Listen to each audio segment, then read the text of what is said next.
Yo, what up, boys? Today we're going to be ranking all the operators for Warfare. These rankings are based on how well the operator can carry a game overall and the effectiveness of their kit. That includes things like utility, dealing with vehicles, and mobility. I want to preface that this is my own opinion and will probably be different than yours. The way I play the game and the way you play the game are different, which will affect how each operator is ranked. With that said, let's start off with our first operator, D-Wolf.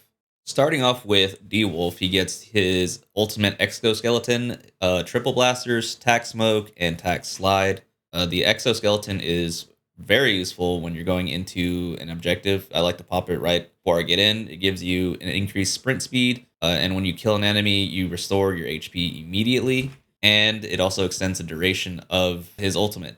So you can technically have this up permanently if you pop it and go long enough. I think one of my longest streaks is like a minute 30, keeping his ultimate up. It's one of the more powerful ones in the assault class. I really enjoy using it. Triple blaster is okay. It's all right against vehicles. It's like the equivalent of an AT4 hitting the vehicle, so it does about a quarter of their damage. Against infantry, it's not the best, I would say. There's other things that I would rather be doing than shooting these triple blasters. The smoke grenade is probably one of his best features. Anybody having a smoke that isn't support, it just gives you a lot of utility within the map to maneuver, blocks lines of sight. It's always great to have a attack smoke. And his last ability, tack slide, combos well with his exoskeleton. The increased movement speed lets you slide farther, and when you jump out of it, you gain more ground. This lets you maneuver around the map faster than you would. With all that said, as a whole, I would rank D-Wolf, I'd say at, I don't know, B tier. There's not much you can do compared to the other operators to vehicles. With all that said, I find myself not using D-Wolf often. He's not a bad operator. I think he's just outclassed by a few of the other assault class operators, and it's the triple blasters doesn't deal with vehicles good enough for my taste, which is why he's going to be sticking in the B tier. All right, moving on to Vyron. His ultimate is the knockdown ability. If you get hit by this, you are dead. Essentially, it's like a 5-minute CC, not 5-minute, 5-second CC. It's still on the weaker side just because it's so easy to dodge as an enemy. You're gonna want to use this as far back as you can in order to get them to be hit by this. The real reason why you use Vyron though is a mix between the dash and the mag bomb. The dash just lets you maneuver around the map. It resets on a kill. It's very powerful. You see this used in tourneys all the time. You'll combo it. You'll get a kill, dash, kill, dash, kill, dash, and you just go all over the map dashing. And you combo this with the mag bomb, which is a great tool to deal with vehicles. It destroys an assault vehicle if you get both mag bombs. It gets the tank destroyer to about 10 HP, which you can kill yourself. You don't have to rely on a teammate if you use the high explosive grenade launcher.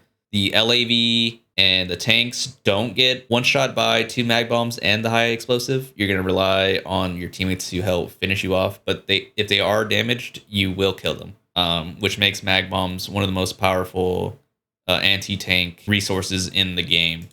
His dynamic auxiliary system is it's not useless, but it's so minimal to his kit that I forget that sometimes we have it. I mean, you lose damage, but it does increase your movement speed, which is always nice. But the main reason you're going to be using this champion, the dash and the mag bomb. With all that said, I am putting him at the highest of A tier. He's a very strong operator. I recommend using him. All right, moving on to Nox. His ultimate, the Silent Assault, literally does one thing. He becomes undetectable, which means the only thing that this counters are recon abilities. Other than that, that's it. Or so you would think. There is actually more to his ult that isn't stated here, and I'm not sure why. It combos with his Whirlwind Disc, which if you throw it, it detonates and deals damage, and then does like a bleed effect. I think if they're about at a quarter of their HP, they will die. You get 2 of these, so if you throw 2 and time it correctly, you can get somebody from like around 40 to 50 HP and kill them. The combo that you do here is that if you get a kill while in Silent Assault, the cooldown on your disc gets reduced by a set amount. So you could potentially throw about 6 or 7 discs at a time, depending how many kills you get. Nowhere here does it say that, but if you see a Nox throwing discs like crazy, it's because he's farming kills. It's not a bug, it's not a glitch. That is how it works. It just doesn't get stated here, and I'm not sure why, which makes him pretty deadly in situations like in Shafted or Knife Edge, anywhere that's tight quarters like trench lines, B point. Tech is the tactical flashbang, which isn't as good as Hackclaw's flashbang. It's okay. You can hit yourself, which makes it kind of bad. And then his passive is that he just makes other operators regen health less or not as quickly. And then this season, they introduced another effect that isn't stated anywhere here, is that he can spawn on any friendly beacon on the team. So he doesn't consume a charge if he isn't on your squad. So if you're playing Recon and you're worried about a Nox breaking your beacon, he won't. He'll just spawn there, and it's about a 40-second cooldown on what he can spawn on. With all that said, he provides no utility to vehicles at all. In maps like Shafted and Knife Edge, where there's absolutely 0 vehicles, this dude's absurd. But on a day-to-day basis, on the map rotation, he's pretty mid. He can farm score like crazy. It's hard to rank him. I lean to C or B. Mostly B, because the discs are so annoying, and if you combo it well, you can point farm as well as just get a kill here and there just randomly with your E. I've gotten triple quads. I think I've gotten 1 penta before, just spamming 2 discs in Shafted. But because he doesn't provide any utility elsewhere for vehicles, I can't put him in the A tier. So I'm going to leave him in the B tier for now. All right, moving on to Tempest. Her ultimate is crazy now. They buffed it this season. The range on it prior seasons, it was good, but it wasn't great. This season, it's completely bonkers. The range on this thing is 100 meters. Essentially, you pick an anchor point, and you can go up to 100 meters around the map. You can't take zip lines. If you take a zip line, it'll break it. But if you die or go to like 0 HP, you get pulled all the way back with armor to wherever it is you anchored yourself. It's very good. You can be very aggressive with it. You can still die immediately if you get headshot by a sniper rifle, or if you take 100 damage from like a shotgun. Then it'll completely nullify your ultimate. Otherwise, it's very good. Her combat roll is a dash, much like Vyron. Instead of just dashing in the air, she rolls. You can't use it midair like he can, but this is one of the best 1v1 abilities in the game. You can roll all over. You get extra points if you do dash, which makes her a great champion to farm score with. I think she's the best operator to farm score. If you're able to combo multiple kills while dashing, it's essentially like getting a double kill for one single kill. So if you kill 3 people, it's basically you killed 5 or 6 in terms of score. You also get bonus points when your ult is down. So she's just fantastic at point farming. Drill charge got buffed. It's still mid, I would say. I wouldn't say it's like great. If you hit somebody with it, they are going to die, much like Vyron's ultimate. It's great if it lands, hard to use though. And her surge spine, basically it gives her increased movement speed. So when you dash with your combat roll, you get movement speed. It's very good. I think it's a little bit better than the Vyron one, because with Vyron you have to be up in the air, while this you can just dash and you get it. With all that said, I would love to put her in S tier. This is the assault character I use most. Unless there's a vehicle on the map, I immediately switch. If you're in a map with no vehicles, I think she's S tier. She is the highest skill ceiling champion in the game, solely off her combat roll. If you're able to combo it, I think it's better than Vyron. Yeah, I'm gonna leave her at A. If she could deal with vehicles, she would obviously be S. But the fact that she doesn't, you can make the argument that she belongs over here just because she doesn't deal with vehicles, and vehicles are such a prominent nuisance in the game. But I'm biased, and I love Tempest, so I'm putting her at A tier. All right, moving on to Stinger, who is one of the strongest operators in the game, in my opinion. Starting off with his high-tech pistol. It lets you shoot your own teammates to let them regen health. You can regen your own health if you hold it, which is very powerful. You can deal damage to enemies if you shoot them. It doesn't say here, but you can. This is a fantastic sustainability for both yourself and your team. The smoke screen is completely broken. Having the ability to have a smoke that you can control the curvature of it or the shape is ridiculous. The length of it is also ridiculous, and on top of that, you get other smoke grenades. And smoke grenades in these type of games are so powerful. It lets you go res your teammates, blocks lines of sight so your team can push.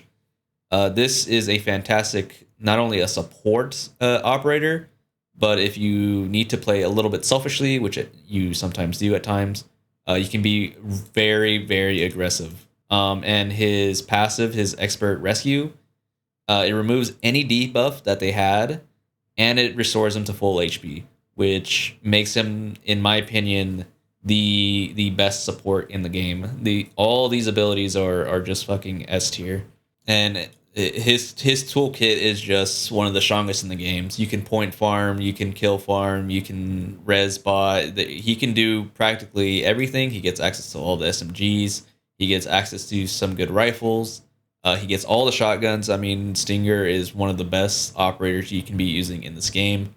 Medics can win you games by keeping tickets up. Yeah, I mean, Stinger is broken. Use them. All right, moving on to Toxik, who I wish was a little bit more powerful.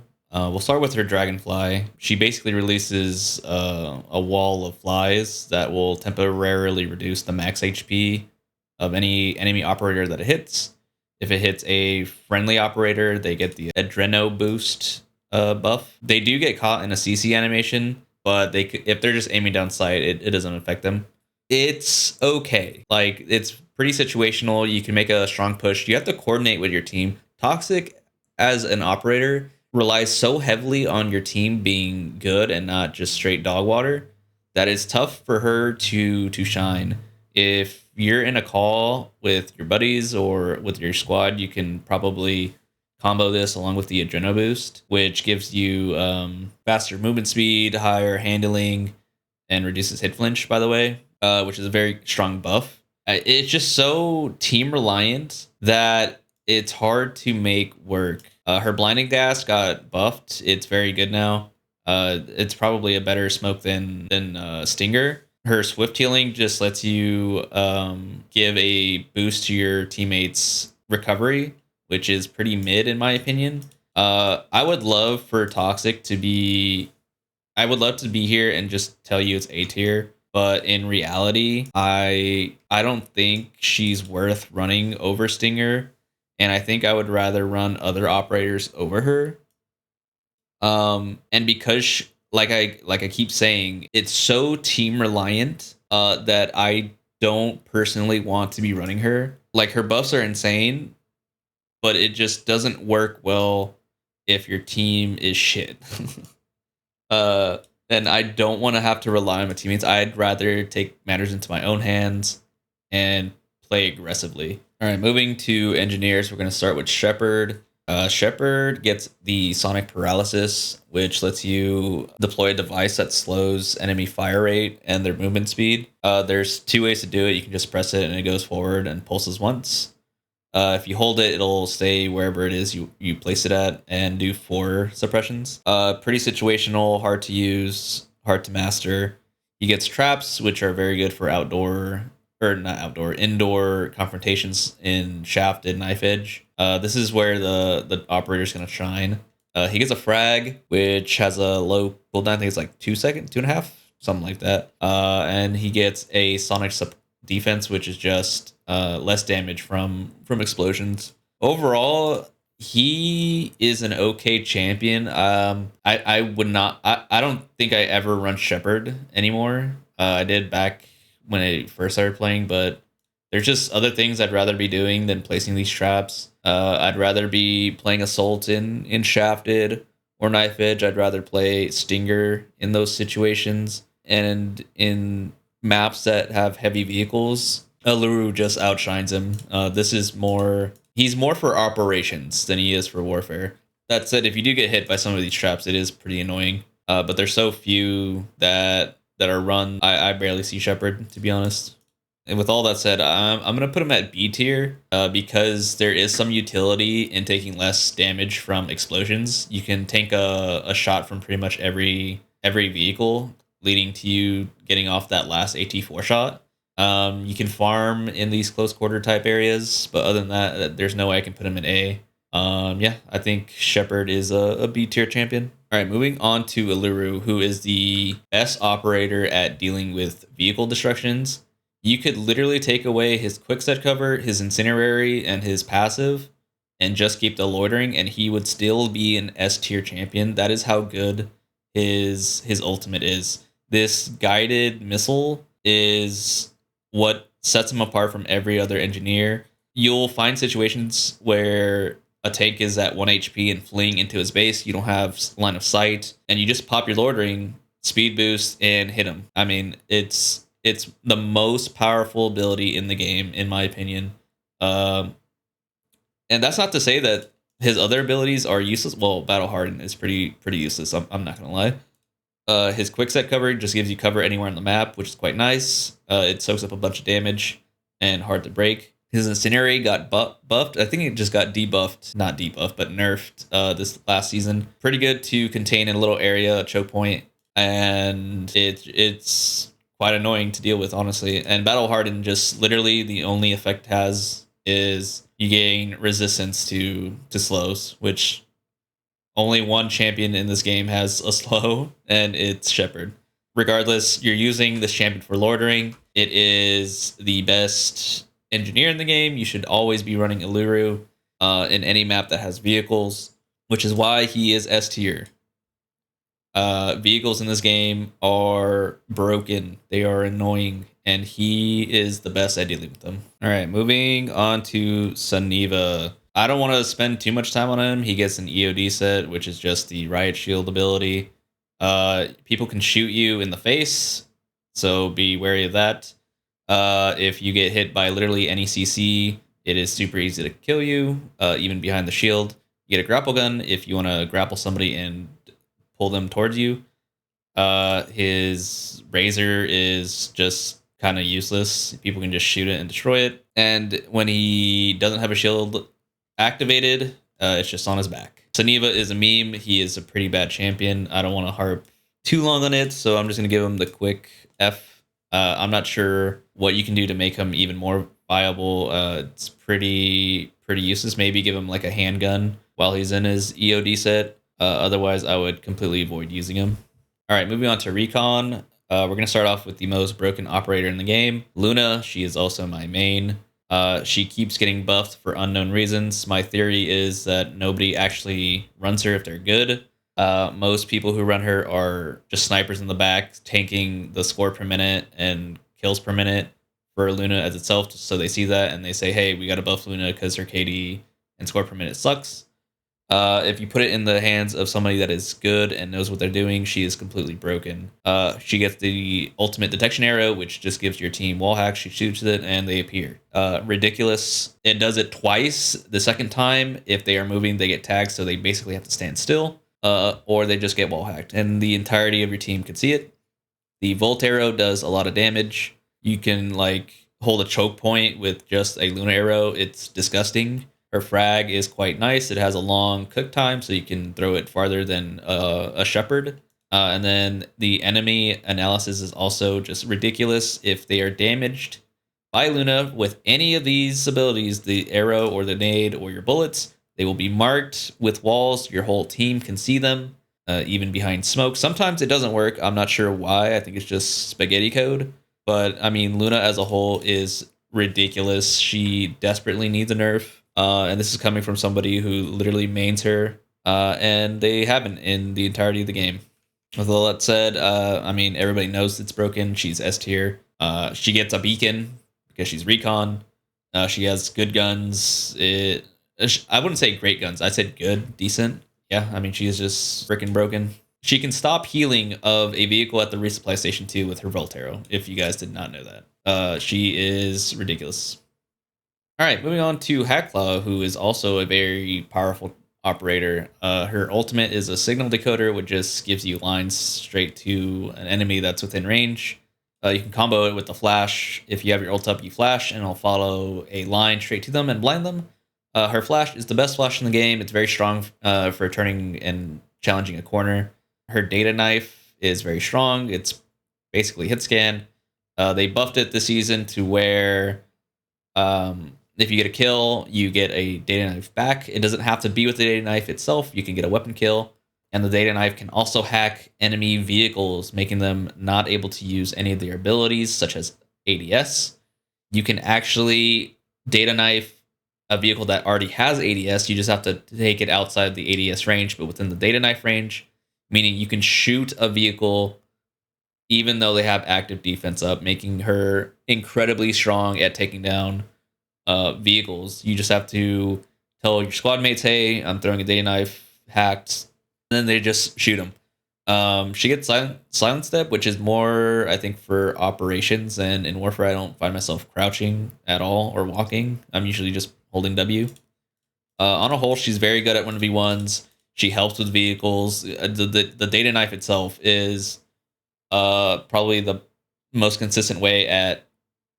I wouldn't say the most consistent. I think Raptor has the best way, but it's the second best way to take care of vehicles if you're not running an engineer. She's very strong. And I think because of how they changed ADS this season, I'm inclined to put her in S tier. She's definitely A. It's just, is she S? And I think so, because the hacking change this season puts it over the top. If you're able to just get vehicles off the map, it's just a huge W for you. And she's able to do that. And last but not least, the new operator introduced this season, Raptor. His ultimate is called Wing Cam. So when you mark a target, they are pinged. It's not like the Luna wall hack, but your squad mates can see the person who is marked along with anybody within a certain range. And you can combo it with Silver Wing. So instead of having to see it with your actual eyes, you can use the drone instead. Silver Wing itself is very good. You can just basically give your entire team a UAV or a Blackbird from Call of Duty pretty much indefinitely. I think there's like a 10-second cooldown if you use the full length of Silver Wing and it doesn't get destroyed. The Silver Wing can throw an EMP, which an EMP basically stuns an enemy. They literally can't do anything for the duration. The EMP can also disable any vehicle gadgets, and it can also turn off ADS, which is very powerful. It's hard to get the EMP off with the while ADS is currently up. You have to like throw it, and then before it triggers, they activate ADS, run over it, and even though it's on, it's technically off. It's EMP'd. You can detonate Silverwing into a vehicle, even though ADS is on, and EMP it, basically nullifying the ADS effect on it, making Raptor essentially one of the most useful operators in the game. He got nerfed for score, so before the nerf, he still would have been S. After the nerf, he's probably A, simply due to the fact that the EMP from the bird allowing your engineers to completely destroy a vehicle, even though they have ADS up, in of itself is A tier. And with the rest of the kit, the UAV, the camera, it's just so absurd. There's nothing like it in the game. And if you want to help your team destroy vehicles, run Raptor and detonate the bird onto the vehicle. It's very strong. Looking at this list, I think I'm not going to make a change. I was debating Nox, but I think this is how I currently have it. Yeah, let me know what your thoughts. What did I get right? What did I get wrong? What would you change about it? Let me know what other videos you'd like to see. Leave a like, and I'll see you next time, boys. See you.